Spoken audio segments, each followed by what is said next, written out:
Taste the Daily.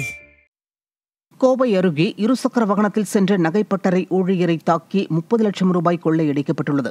கேரளாவை சேர்ந்த ஜீவன் என்பவர் கோவை ஆர்எஸ்புரம் பகுதியில் உள்ள நகைப்பட்டறை ஒன்றில் பணியாற்றி வருகிறார்.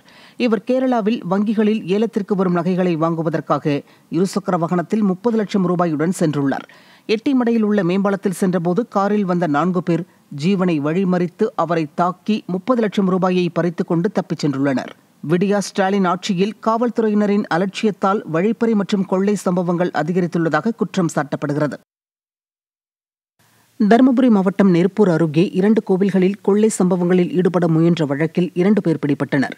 மணியக்காரன் கொட்டாய் மற்றும் ஏரியூர் பகுதி கோவிலில் இருவர் உண்டியலை உடைத்து பணம் திருட முயன்ற நிலையில் இதுகுறித்து புகார் தெரிவிக்கப்பட்டது.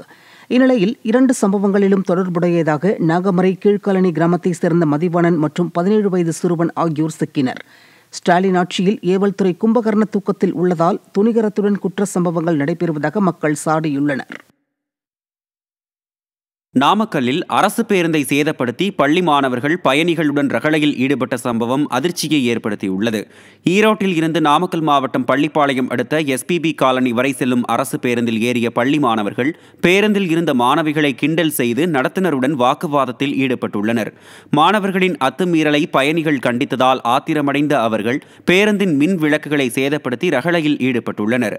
மாணவர்களுக்கு நல்லொழுக்கங்களை கற்றுத்தருவதில் விடியா ஸ்டாலின் மாடல் அரசின் பள்ளிக்கல்வித்துறை தோல்வியடைந்திருப்பதே இதுபோன்ற சம்பவங்களுக்கு காரணம் என குற்றம் சாட்டப்படுகிறது. விருதுநகர் மாவட்டம் ராஜபாளையத்தில் தடை செய்யப்பட்ட 30 கிலோ எடை கொண்ட புகையிலை மற்றும் பான் மசாலா பொருட்கள் விற்ற ஒருவர் பிடிபட்டார். வீட்டில் தடை செய்யப்பட்ட 1.5 லட்சம் ரூபாய் மதிப்பிலான புகையிலை பொருட்களை பதுக்கி வைத்து விற்பனை செய்து வந்த இசக்கி முத்து என்பவர் சிக்கினார். போதையின் பாதையில் இளைஞர்கள் பயணிப்பதையே ஸ்டாலின் விரும்புவதாக விமர்சனம் எழுந்துள்ளது.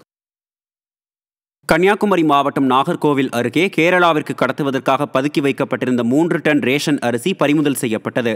முதலியார்வளை பகுதியைச் சேர்ந்த சிவக்குமார் என்பவரது வீட்டில் பதுக்கி வைக்கப்பட்டிருந்த ரேஷன் அரிசி கைப்பற்றப்பட்டது.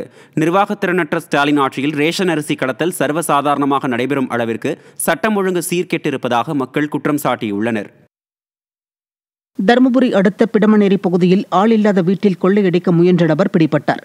பிடமனேரி மாந்தோப்பு பகுதியைச் சேர்ந்த வெற்றிவேல் இரவு பணிக்கு சென்ற நேரத்தில் ஒருவர் அவரது வீட்டின் பூட்டை உடைத்து திருட முயன்றுள்ளார்.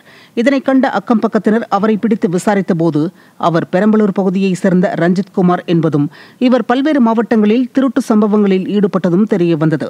திறனற்ற ஸ்டாலின் ஆட்சியில் காவல்துறை செயலிழந்துள்ளதால் கொள்ளைகள் அதிகரித்துவிட்டதாக மக்கள் குற்றம் சாட்டியுள்ளனர்.